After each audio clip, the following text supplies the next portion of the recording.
Hi, everyone. Welcome to the Women Talk Construction podcast, where we discuss women in construction and other non-traditional careers. My name is Christy Powell, and I'm with my co-host, Angela Gardner. Thank you for joining us today.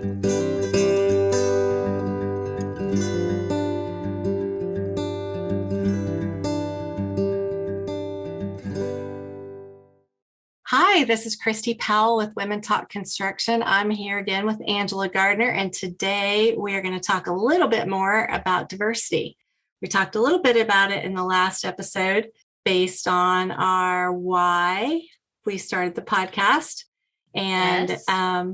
Today we're going to talk about diversity and why it's so important that we integrate that into our non-traditional careers. So one of the things I want to share with right away, and then we can get into some conversations and questions, whatever. Maggie, the owner of 84 Lumber Company, she is a WBE, which is a Women Business Enterprise, and we're certified nationally and a lot of other local affiliations as well. So with that certification comes a lot of diversity training, diversity, equity, inclusion, DE&I. And I just want to throw some statistics out there for you and some things that, we've researched and we've heard and we've talked about that are going to hopefully help our careers in non-traditional fields. The construction industry has been lacking diversity and inclusion initiatives for years, is what we've concluded. And by creating a more inclusive workforce, it fuels employee creativity, productivity, satisfaction, and performance. So these are stats I'm reading. Okay. I'm not really a robot. Companies that are adopting equality, diversity, and inclusion action plans, which can include focus groups, coaching, training, and mentoring, can help foster a cultural shift from within. Employees who can be their authentic selves at work tend to flourish. Happier employees tend to be more effective, thus improving the business bottom line.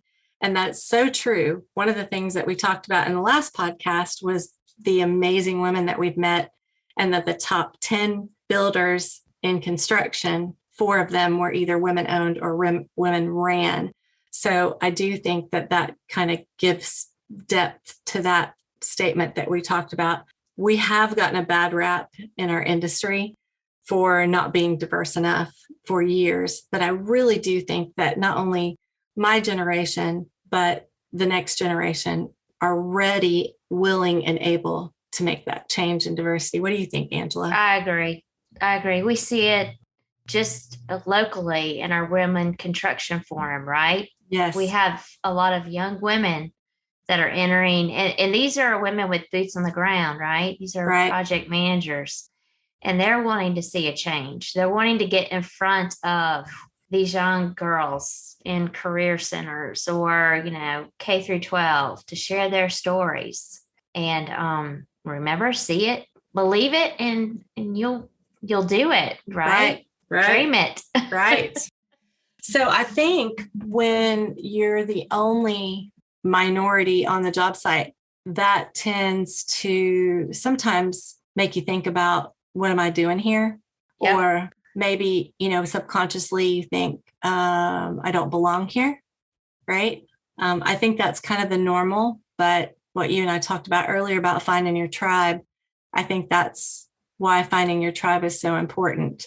Even if they're not on that job site with you, you still have a group of people that you can talk to about, what you go through during the day, or, sometimes it's just about you want to share a win, right? Oh, yeah. Not long ago, I had a great conversation with one of the male project managers on a job site, and I literally left there feeling so great because we had never been able to have a conversation that positive about having females at the job site. He was super excited about hiring more women, and he wanted to know why or what he could do to get more women into his organization. How exciting is that? That's where I feel like we're making a difference. Exactly. Yes. That's so important. And right, it just starts with one conversation at a time. Yes. And it multiplies and it ripples.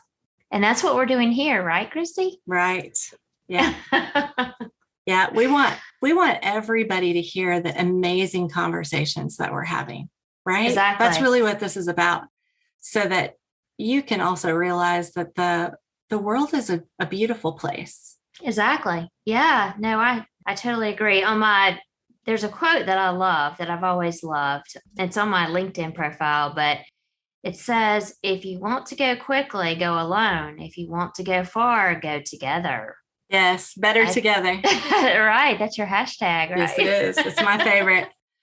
So when men and women work together on a project, and you've probably seen this before, but when men and women work together on a project, the harmonious result of that project is mind blowing to the customer. Well, it's just the results, right? The Right. results are mind blowing. Yes. They're probably more efficient, they're quicker, the quality's there. All the Create, ideas, yes. all the ideas are there instead of just half of them. Right. Yeah, right. But yes, if we work together, then definitely things can move further along. And it's safe. Yes. We're creating an environment of safety where everybody feels heard, everybody feels like it's a safe place to be there. Yes.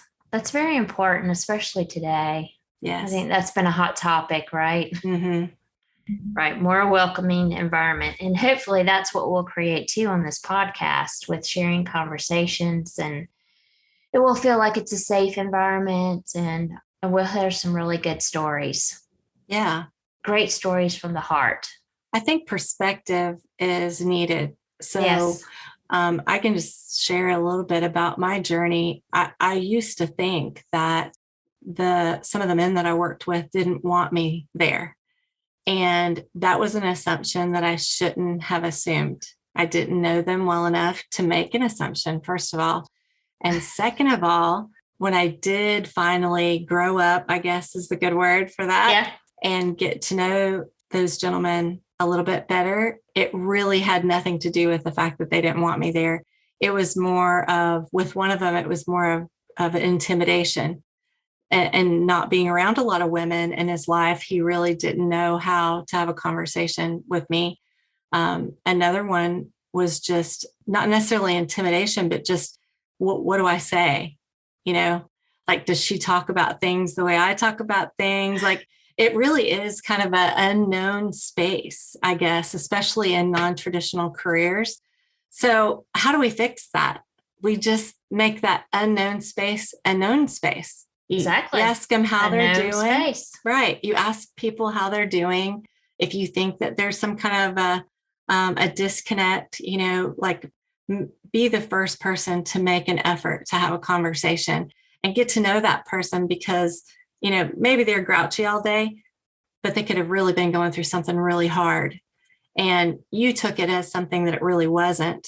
But then when you have compassion for what they're going through, it just opens up a whole new realm of possibilities for a relationship, for collaboration, for working together, and just creating a better environment and a safe environment. It's more of a let's be authentic, let's be vulnerable, so that we can get to know each other, even though we're not alike. There's nothing wrong with that, right? Let's get to know each other because we're not alike. And that way we can be kinder, we can be compassionate, and we can have some empathy with other folks. What do you think about that, Angela? Oh, I agree. Yes. Right. And that way it shows, I think just by doing that too, we're helping women be more inclined to join our industry, right? Right. Because this is about making our industry more diverse. And Absolutely. So maybe you can share with us some of the ways that 84 Lumber is going about that, how y'all are helping that trend. So I think one of the ways that we are helping the trend is our WBE department, the Women Business Enterprise Department. We have ambassadors in different locations, and we meet with them once a month. And we really just kind of do a little bit of training about what it's like to work with women, what it's like to be a woman-owned business. And it's been kind of amazing to hear all of the differences in mindset and tone in their voice from today, and then go all the way back to that first meeting. I really didn't notice it until we hired Alex, and she noticed it right away and pointed it out. And I was like, wow, that's so Mm. true. I just didn't think about it. And it's really just about getting to know each other. I didn't say anything. She didn't say anything that was like over the top. On this monthly call, we're just getting to know each other, right? We're figuring out ways to help each other. So we're supporting one another. And that's where it all began. The second thing we're doing is we started a group that meets at lunchtime for all the women of 84. So actually, our first one is this Friday. It's taken us a little while to get it off the ground, but we're actually just going to spend 45 minutes one time a month and just hang out with a bunch of women in our company so that we just feel that sense of community. Well, that's really, now that's going to have to be something we talk about too, I think. Yeah. Yeah. I'm I excited. bet more companies might, take on that idea, right? I think it's a great idea because just like we talked about earlier about being a tribe. Yes. That's just going to be another tribe, right? Where people feel comfortable and safe and they can just share, what's going on. Maybe they need some help. Maybe there's a plan they're working on, they're struggling with. And, there'll be somebody on that call, be able to step up and go, hey, let me help you. Yeah. I think often we've even found where just women want to know, well, how'd you do it?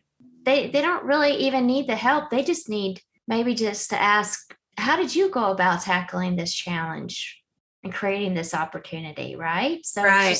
That's what I've found, especially through our Women Construction Forum when we've created that tribe. So yeah, it's really interesting to hear. I don't know how many people we have in that group now, but I wasn't the only one that came in and said, I felt like I was on an island all by myself. No, you weren't. I think probably almost everyone did. And we're up to about 28 now. Wow. That's crazy. So exciting. Some of those are students. Yes. But that's what it's all about, right? Mentorship. Exactly. Right. Exactly. They're wanting to enter our industry. We've been really careful in Women Construction Forum too, of making sure that women that are in the construction program are plugged in with us if we can get them, just so they don't quit. They don't get discouraged and quit. I think that's really unique about Women Construction Forum. We're reaching out to those girls and just making sure they know that we're there. And if they need us, we're here. Yes. It's such a fruitful job in a number of ways, not just monetarily, but in a number of ways that we don't want to see them leave. We want them to stay. If it's their passion, we don't want them to leave for a silly reason. We want them to stay in the industry for all the great reasons. And we get to help with those silly reasons, just kind of diffusing that and encouraging them to stay and making sure that we're there for support. Yeah, I agree. I think a lot of times we actually talk about, right, being a single mom in the industry, or even being a wife with a business owner that's your husband in the industry. There's so many topics that we share with each other that I'm sure our audience is very familiar with. Yeah. So there's a lot of husband and wife teams out there, and that can't be easy. I'm just going to say, honestly, I just can't imagine from 7 to 5 and then doing that whole thing together, the stress that comes along with, running a business and that kind of thing. And then at 5 o'clock, you're back together again and you're in a different role. I just think that would be a lot to have to handle, but I admire those women and men that do that. Yeah. Well, in my previous life, I haven't shared this on here yet, but I have been through a divorce, but I was married for 18 years. And in that marriage, we worked within the same family business, and then we owned a development company together. So I definitely experienced that part of owning a company with a spouse and family. And yeah, it can be stressful at times, but I don't know. I've always tried to find the good in everything. And, it's rewarding when you get to actually sit there with your family and create something, right? Yes, I do love that. Yeah. Just like this, right? Mm-hmm. The podcast. Yeah, absolutely. Yeah, I love it. I think that, just having that mindset not only helps us personally, but also helps the diversity, equity, and inclusion. If we have that mindset of always looking at the positive side of things and always being helpful and always making sure that we're lending a hand to those in need, or maybe somebody's not had communication on the job site or not had communication at one of your clients, being able to be that conduit and providing the communication to that person that may feel like they have not been properly communicated with. I think that's really important, is just having that good attitude about everything, always looking at the good side of things. Well, and that will create, have more people interested in our industry too and see it. Yes. So I agree. It's a dynamic field to be in. And if we can stay happy and look at the bright side of things, I mean, we have plenty of people yelling and screaming about the materials not being there. That's cause for another topic, obviously. Yes. Materials not being on time. It's a very stress related industry that we're in, especially when it comes to electricity being down and, materials not getting to the job site, and you've got framers standing there, or, whatever it happens to be. But if you can keep a positive mindset, even in the mix of all of that, you're always going to come out on top. Those challenges are going to happen everywhere. Oh, yeah. Well, challenges are an opportunity for growth, right? Absolutely. Yes. Well, I should be really grown after all the challenges I've had. And well, that's another topic that we're going to talk about. That might be like several topics. Well, I mean, for both you and I'm not going to, but the one thing we haven't talked about too, are that, in the electrical industry, I think that the females are even fewer and far between, right? I think it's like Absolutely. less than 2%. Yeah. For sure, Hill Electric is out there. We're trying to get in career centers and be front faced with all those kids. And let me say this, every once in a while, there are a couple of females in those rooms. And actually, I think a couple have shown interest in us. So we're very excited about that. Just to grow women in our industry. That's very cool. Well, one of the coolest women I know, Ebony Sullivan. Yeah. With Cassie Electric. Her mom is one of the best electricians I've ever met. And she makes that job look easy. That's amazing. That's awesome. It is. It looks like a cool job when you're watching her do it. We need to check out behind the scenes, right? Absolutely. That's what we need to do. We need to go talk to Cassie and her mom. Yes, we do. Well, that should be one, right? One of the speakers. Yeah, absolutely. So let me see if I can find some more stats to share with you. I'm a big stats girl. I love to hear statistics. All right, let's see. In the United States, women make up 9% of the construction workforce. I believe that we're at 11% now.